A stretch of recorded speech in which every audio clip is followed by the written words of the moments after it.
Nintendo says it will focus on more original game series in the future, in addition to its successful IPs. So Nintendo is kind of on record in an interview with Japanese news agency Nikkei. Furukawa says that the company would commit to creating more original game franchises in the future and emphasize that the Switch firm would need to continue to innovate in order to maintain its relevance within the increasingly competitive home entertainment marketplace. With the expansion of time spent at home, the range of entertainment as an object of consumption is expanding, the president says. Competition is tough, and I am not optimistic. Wow. Okay. That is interesting. I wanted to bring that up immediately because I find that to be interesting coming from Nintendo. Nintendo doesn't ever really seem to talk about competition, really, or talk about their optimism. They kind of always exist. They just say, "Oh, we make games on their own." We hold things close to the vest. It's interesting to hear this from Nintendo right now, especially when they are just absolutely beating it up on the market with the Switch. I mean, they're doing insane sales with the Switch. They just opened up a theme park. They're doing a Mario movie. So I feel like optimism might be warranted. Hey, but I understand wanting to be cautious, and that's fine. Well, I mean, you got the mobile market that was not as huge even 4 or 5 years ago. Even when the Switch came out 4 years ago, it wasn't nearly as big. It's blowing up, the mobile game market. You have 2 new consoles that just came out, even though there's not a huge amount of them, and there's not really a reason to own them really yet. So I can see him always want to be, okay, we got to make sure that we don't go the Wii U route and then lose all our gains. Right, we can't lose our edge. We can't succeed and then lose our edge. That could be a translation thing. But studying various forms of entertainment. See, that's what's interesting because, like, for so long, Nintendo was like, you know, we're not doing movies, we're not doing TV shows, and now we know there's going to be that one movie, but maybe you see a Netflix series or some sort of, you know, like they got all these IPs, they can try stuff, they can experiment, right? You know, and they got the money to do that. Like they could do like a Legend of Zelda, you know, like Amazon series, whatever. Like they're doing the Lord of the Rings one. They can try to do this stuff. They can do like a Samus series, or they can. Yeah, they can take. I think there are tons of production companies that would want to do it, and they can just license it out and have some creative input for it. I think they are uniquely poised right now. I think this is the time, if they were going to experiment with movies and television, this would be the time to do it. Yes, because there's so many different avenues they can do it, and less risk for like a theatrical release. And plus, the other thing we talk about, you keep more of your money when you're not putting stuff in theaters. Like if you can do like how Disney Plus is doing, it's like, well, people are buying our service. We're keeping all their subscription money. We're not sharing with the movie theaters. You know, when they're going to see the Avengers stuff. You know, obviously you want that money as well, but we're in a different spot even from the past couple of years. So back to their properties, they don't release a whole lot of new properties. At least they haven't in recent years. Where's my list of Nintendo IPs? Over the past 20 years, this is from the article, the company's most significant original IP launches were Splatoon 2015, Wii Sports 2006, and Pikmin 2001. They haven't done anything with Wii Sports since the Wii U. I don't even know that you could necessarily call that a franchise. You could, but it's just such a it's not really an IP. There's no like notable characters or anything in Wii Sports, so I think it just makes it harder to market it is something. They only have about 25 to 30 IPs. Like technically, when you look at the list, it's not a huge amount. Not counting like the third-party weird shit that they published. I'm talking about like the first-party stuff. Yeah. Pikmin is popular, but not insanely popular. Splatoon, on the other hand, has done fairly well. They have tried some other things that haven't worked as well. They've tried ARMS, which honestly, as much as I enjoyed it, it was a fairly bare bones game, and I don't think it went very far. They've really tried to push the competitive aspect of it, but I don't think that really worked for them. I do think new IPs are important for Nintendo. I think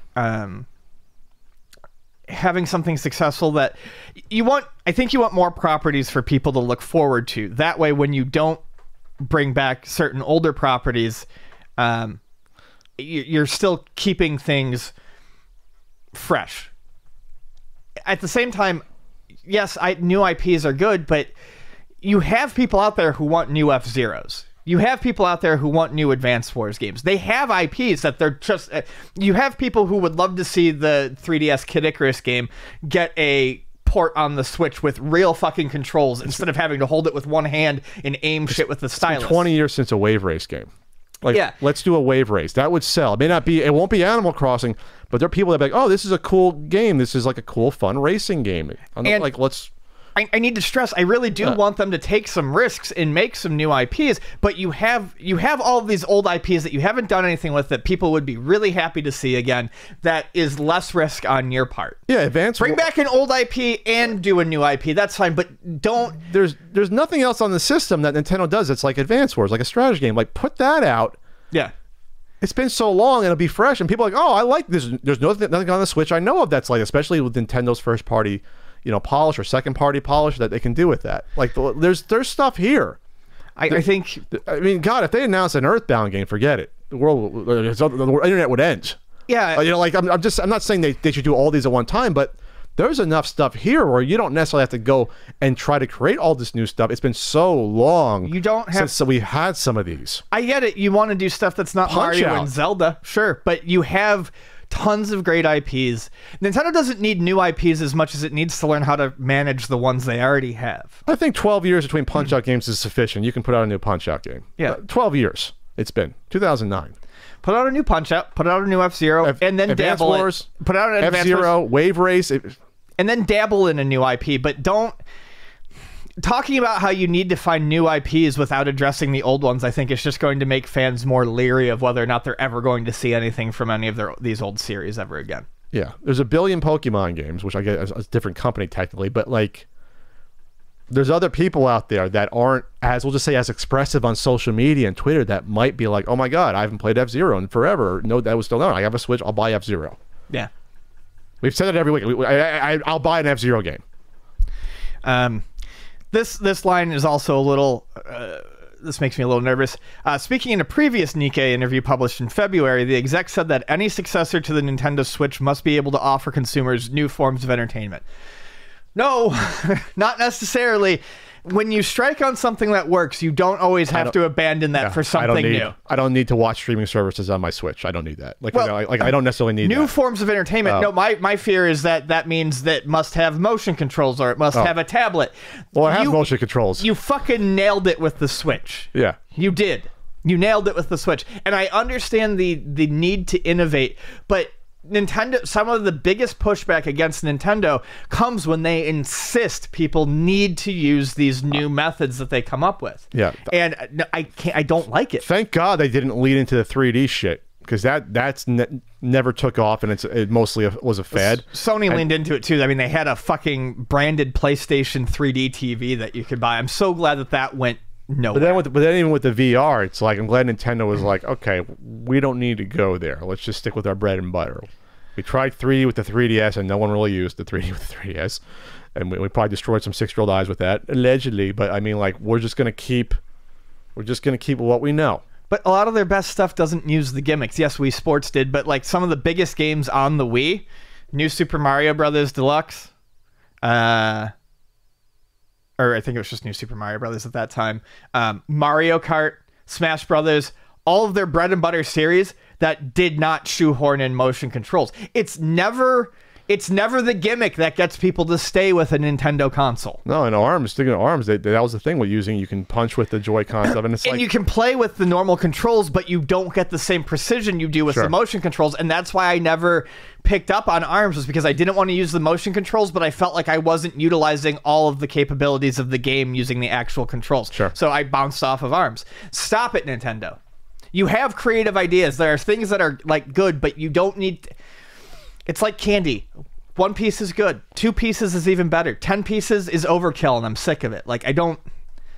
Stop. You don't need to offer me a new form of entertainment. I really like the form of entertainment you've given me with the Switch. Yeah. Despite the fact that the Switch is very clever in the fact that it's a handheld and a console, it's done the least in terms of weird shit of recent Nintendo consoles. When you're holding a Switch or you're playing it on a TV, it's just a fucking video game console. It's just a video game. When you look at the stuff that Nintendo has, God, 1080's technically Nintendo. Yeah, it does. That's right. I don't think... Well, that's right. They did a GameCube one.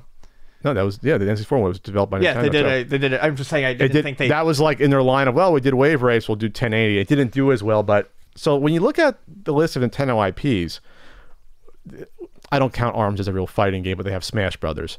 They have every genre covered for the most part. Like, even like, I'm looking at this list, like, I mean, technically Sin and Punishment was all published by Nintendo. I mean, if you wanted to say that, like, well, Sin and Punishment's Treasure, but I think it's still one of those They things published that it, it's though. Nintendo. Yeah, it's Nintendo. they're related to it. You're So, I mean, allowed like, to have, yeah. That's what I mean. Like, so, like, even if Nintendo went to Treasure, if they're still around, hey, we want to do another Sin and Punish, we want to do another cool rail shooter. And they'd be like, okay, Nintendo has almost every genre covered when you look at this list. Advance Wars, they have strategy. They have all these multiple racing games. I mean, they have Obviously, Fire action Emblem. adventure. That's the problem. Fire Emblem took over Advance Oh, Wars. yeah, fuck It's made you, by Fire the Emblem. same people. Come on, man. Come on. Let me get cool future tanks and shit. I don't want just guys with big swords. Anyway, so they have all these genres covered. Punch Out is a sports boxing game even. So you got all this stuff going on. You just have to do it more regularly. I think that's the thing. You have to do it more regularly. And we're not even counting all the Mario at the Olympics and Mario Golf and, you know, like, that's all covered. The sports stuff is, for the most part, covered. Cutesy Nintendo stuff. They just got to do it. Yeah, so I'm kind of in agreement. I think there's enough IPs to play with. You just have to go back to them. Yeah. I mean, what genre did we miss that Nintendo doesn't have covered? Action adventure, they got that. It was Samus and Zelda stuff. They even had first-person shooter covered with Metroid Prime. You want a first-person shooter? Nintendo do a first-person, like a modern one, and come up with their own IP. You got Splatoon. That sort of scratches the itch for, you know, for a shooter, right? Like that's the Nintendo style shooter. They're not going to do like a blood and gore one, would they? You know, Probably not. So you're pretty much covered. So there you go, Nintendo. Just use what you got, and come out with them more than once every like 10, 15 years. And I think you're good. I mean, we're gonna come out with the new Star Fox probably on the Switch. Probably gonna do that. You're gonna have a new Metroid. Give us something else. Give us one of these C tier ones we talk about, like Advance Wars or Wave Race or F-Zero. I don't even think F-Zero is C tier. It's just that you haven't used it in so long. No. Right. F-Zero was really popular for a while there. I mean, there was 2 Game Boy Advance Cartoon games. in Japan. A cartoon, the Game Boy, or the GameCube game, and then the Super Nintendo game and the N64 game that got one of the few games that got anything on the disc drive. It got the expansion pack in Track Creator. So it's not like F-Zero didn't have... I don't know if Nintendo thinks we can't have 2 of the same genre at the same time with Mario Kart. There's different audiences for Mario Kart and F-Zero. F-Zero and Mario Kart play very differently. F-Zero is closer to a more traditional But that's racing always game. what I've thought too. I've always is that really Nintendo's thing? Well, we can't do 2 racing games because it's going to impinge. No, it's not. F-Zero is different. No, it's totally different. Racing is an entire genre with many different types of games. Wave Race and F-Zero and Mario Kart are 3 entirely different games, just sharing the same genre. Wave Race is amazing to go back to and play. I'm glad you enjoyed Wave Race because I was talking it up a bit, and I haven't played it in a while, but I was talking it up when you were getting ready to review it for the book, and I'm like, no, I remember it being a really fun game, and you enjoyed the heck It's out of it. better than I remembered it. Yeah, it's a good game. It's technically one of the most impressive games I think that could have came out at like more the beginning of a system cycle that really used what the system could do. The transparency of the water, the physics of the water is incredible that they figured that out. It's randomized. You know, like it's random how the ebbs and flows. Yeah, riding the waves actually feels fun. Like it's very unique and interesting. Sorry, this is going to come in a Wave Race retrospective, but well, is that 25th anniversary this year? When did Wave Race come out? Good question. It's got to be getting close. When we might have missed it. I mean, I should know. I just did the review a few weeks ago. Oh yeah, it's coming up in September. All right, there you go. Cool. All right, we'll make sure on. to do a whole episode on Yes, Wave we're gonna Race. do 20 minutes on Wave Race. The Game Boy game, the N64 game, and the GameCube game that no one talks about. Yeah, I never played the GameCube one. Like I own it. Game Boy one's fun. I mean, it's simple. That was the original one, technically. Yeah, it was. That's amazing.